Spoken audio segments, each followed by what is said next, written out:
Hey everybody, welcome back. This is Scott with Everything Starts Somewhere. Hang on, today we're going to go through and check out how to make videos in CapCut. Even if you've never made a video before, by the end of this 5-minute tutorial, you're going to know how to import video, audio, how to trim it, how to render it, and then publish it to YouTube or wherever you would like to. So hang on, let's get started. Going to open CapCut. It's going to come up to our default screen. I'm running this on an iPad Pro with a keyboard attached and an Apple Pencil.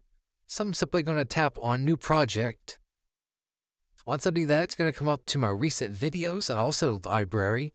And I'm going to change it from recent over to my CapCut folder though. So I've got some videos in here that I'm going to pull out for today.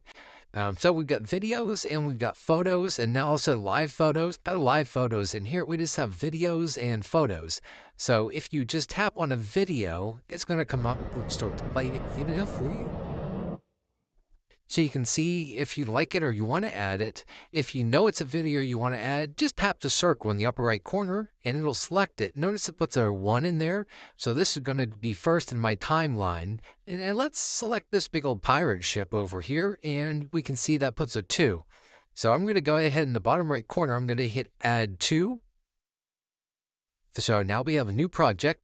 Our 2 videos are in here in the sequence that we put them in. So you can scroll back and forth.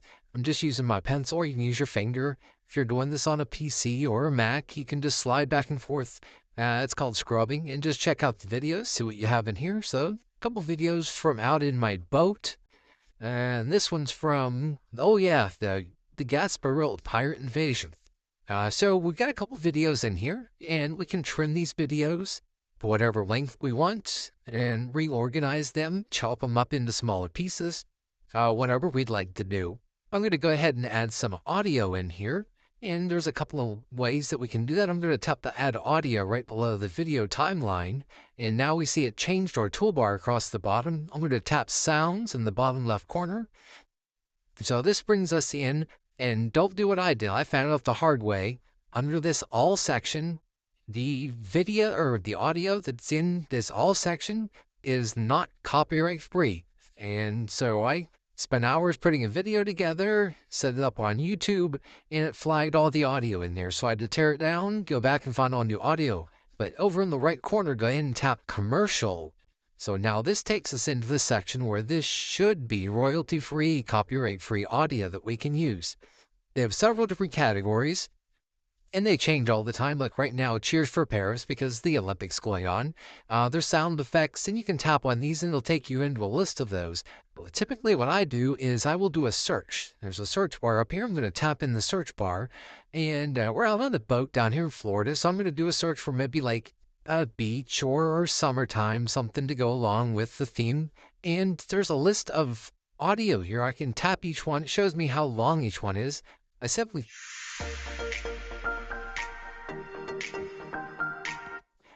tap it, it's going to start to play. If it needs to, it'll take a few seconds to download that audio before it starts to play. So you can go through, listen, and just tap it a second time to stop it. Or if you want, you can just keep tapping down.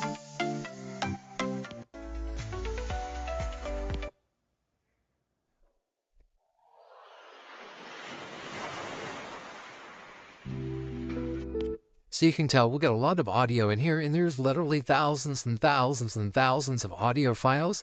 Lots of sound effects too, so you can go in and search for different sound effects for, like an intro or something like that, or an outro that you want to do. I'm just going to go ahead and select the beats here. Right click on it. I'm going to hit the plus just above the song, and we can see now we have the beach in our timeline here. If I'm going to hit play, or my spacebar.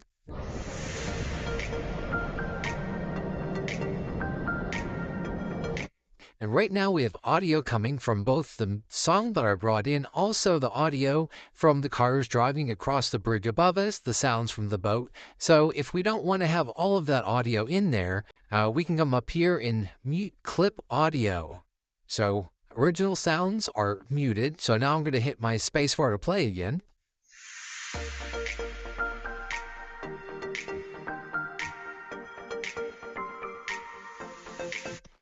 So that sounds pretty good. And if we want to, we could put some road noise back in. We can adjust the volume. That way we have as much of it as we want, but we don't have to have that overwhelming sound of, the boat splashing through the water, cars driving through above. So next we're going to go ahead and take our audio. We're going to do a little fade in and fade out just so it, sounds good. A lot of times the audio, the parts that I want to use don't line up with the very beginning because a lot of the songs have kind of their own built-in fade in at the beginning, but a lot of times I don't want to use the very beginning of the song. There might be something like here where we can see there's, a little more volume, a little more energetic. So I'm going to tap this and I'm going to hit split in the bottom left corner and it splits the audio apart. I'm going to tap the first section and then I'm going to hit delete. I'm going to hold once I tap this and you see it changes to a darker color, and now we can drag that back and forth wherever we want. So now if we start this, really loud right at the beginning. So I'm going to tap it, and I'm going to come down here, and I'm going to tap fade, and we can control the fade in and the fade out. So I want to fade in, and it's broken down into 0.1 second. So I want the fade in to last for about a second and a half. Tap the check mark in the bottom right corner, and now,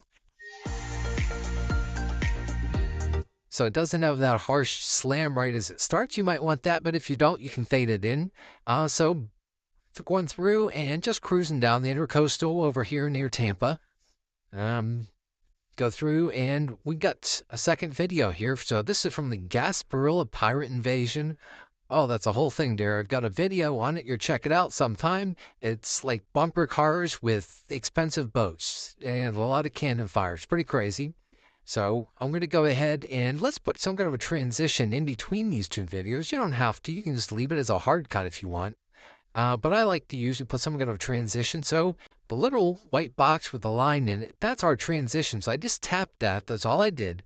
And it takes us into hundreds and hundreds of transitions. Right now I have it set to none. And if you want to use the same transition to be consistent throughout a longer video, you can tap this apply to all. It's in this left corner just above where it says none. And it'll apply that transition to all of the transitions in your entire video.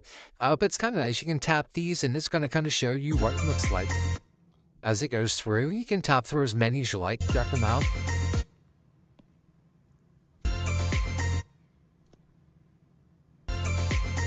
And you can see down here at the bottom, we control how long we want that transition to be. I'll leave it at about a second. And we'll hit that check mark in the right corner. So now we can see it's changed. It's no longer a solid line. It shows that there's a transition in there. So we got a transition in between now. So a couple more things that we still want to do with our video. We got a couple of video segments in here. We put a transition in. We've got some music in here. But I'm going to go over toward the end of this, probably more music than we need. And indeed there is. I'm going to leave that there for now because I'm going to put thank you at the end. I usually do that if people watch videos all the way in. I typically have something there. Hey, thanks for watching. Or if there's information about another video, I'll have that there. So we're going to add that in just a little bit. Don't tap the add ending there because it's going to put the CapCut default ending in there. And when you first start using CapCut, that is in there automatically. You'll need to change that in the settings. So let me show you quickly where to do that. So I'm going to go ahead and tap the X in the upper left corner, and I'm going to hit settings in the upper right corner and add default ending. It's the second one down. I've got it toggled off. That's where you'll want to keep yours if you don't want that default CapCut ending to show up on every one of your videos. So to get back into that video that we just started, you can see them listed here, and you can put names on them if you want. Just simply tap these three small dots and hit rename, and we can call this, I don't know, boat pirate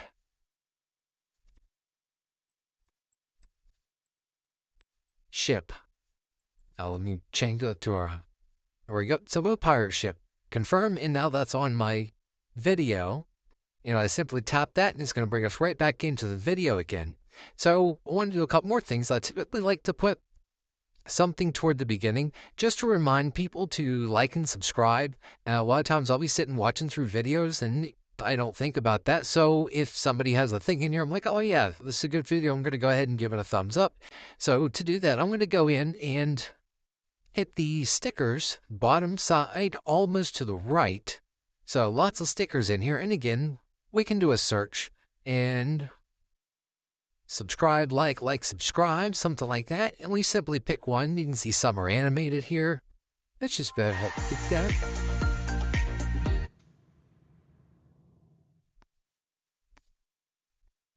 And there's more, lots and lots and lots of these are in here. So we select the one we want. I'm going to hit cancel to get out of there. And let's resize this a little bit. And let's put it in the upper right corner. And we're going to hit the check mark. So now we can see this yellow. This is our little subscribe button is going to pop in. And we can move that over. I typically don't put it at the very beginning. So I'm going to tap and hold that. Slide that over just a little bit. So now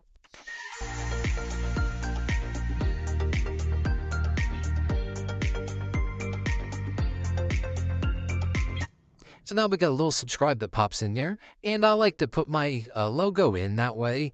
As somebody's watching the video or showing to somebody or sharing, my little logo is there, so I remind them, oh yeah, this came from Everything Starts Somewhere. So I'm going to go ahead and add that in. So I hit the left arrow in the bottom left corner, and now I'm going to tap Overlay, and add Overlay, the little plus right in the middle and the bottom.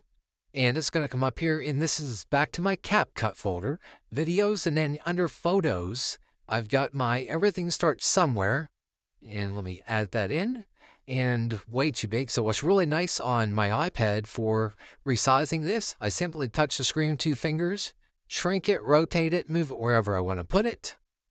So let's put that down there, and let's drag this across for a little while.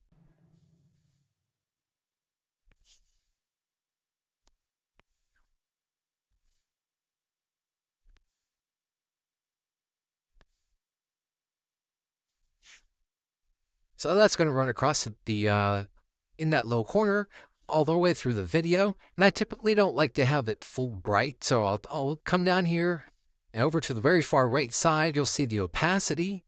And I'm going to slide this down a little bit just so people can see it there, but you can still kind of see what's going on behind it.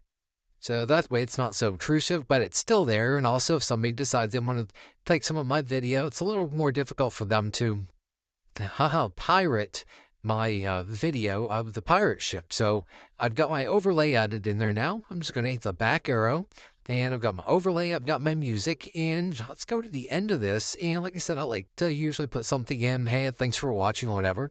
You can do that with stickers again. So if I tap stickers and come up here and do a, thanks for watching, it's got some different options in there.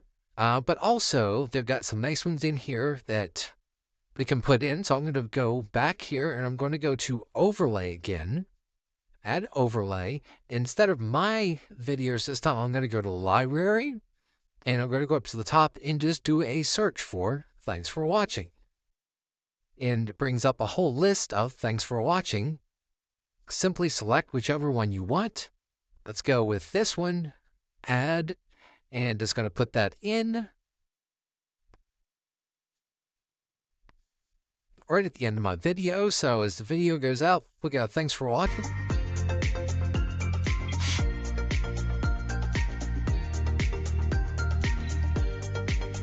So we have that, and then right at the end, I'm going to have the music fade out just a little bit as we go through. So I hit the back arrow, and on the bottom toolbar over to the left side where it says audio, I'm going to tap that, and my music, let's have it end here at the end where that goes. So I'm going to hit the split, and I'm going to hit delete to get rid of that. And now I'm going to select my audio again.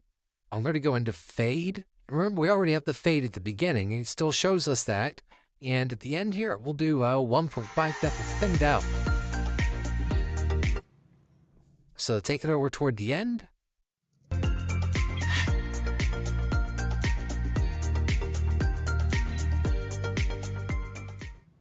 And it fades out. Video drops off. So we now have video. I typically like to go back and watch the whole video through from beginning to end with full screen. So over on the left side, there's a little double arrow shows, hey, make this full screen. I'm going to tap that. And when it does, oh, also a little tip.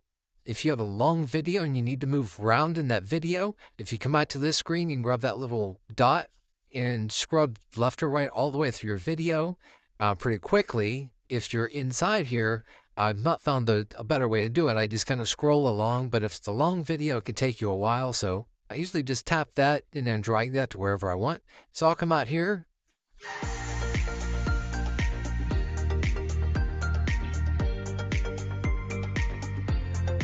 And I'll watch the video all the way through and make sure everything looks like I want it to. The audio sounds good. Any voiceovers I have in there, any music, things like that, all good. And it looks good. So now I need to either save or export this. In the upper right corners, you see export. Don't hit that yet. We want to change this because by default, this shows up in 1080p. Hit that little arrow and it's going to give you this screen so you can adjust the resolution. Drag this over 2K, 4K, and the frame rate. I'm going to leave this at 30 if I'm going to post it to YouTube because I don't have any need for changing it to slow motion again once I've posted it to YouTube. If I was going to do some more editing with this later, I would set it to 60 frames per second. That way, if I want to slow it down to half speed, I can change that to 30 frames per second and get a very smooth slow motion. CapCut does have a nice feature in where it will try to give you smooth slow motion if you're slower than 30 frames per second by adding in additional frames for you. But if you have it already recorded in a higher speed, I typically always shoot by default in 4K 60. That way I can at least do half speed slow motion. So I'll leave that set where it is. The code rate and the Smart HDR, I just leave those default, and I'm going to tap export. And this comes up, and I don't know why CapCut still does not have all of their screens, so they will rotate horizontally to work on an iPad with a keyboard. But as you can see now, this is one of the screens that doesn't, so it's rendering out now. And I'm going to make a lot more of these videos with CapCut how-tos, and also a lot of video shooting with iPhone 14 Pro Max, Hero version 9, and also a DSLR. I shoot a Canon 77D, so there'll be a lot more videos on how to capture stills, videos, different things like that, different action settings to use to get the best video, the best lighting, and making a lot more of these how-to videos. So I hope you enjoyed the video. Come back for more, and thanks. Have a great day.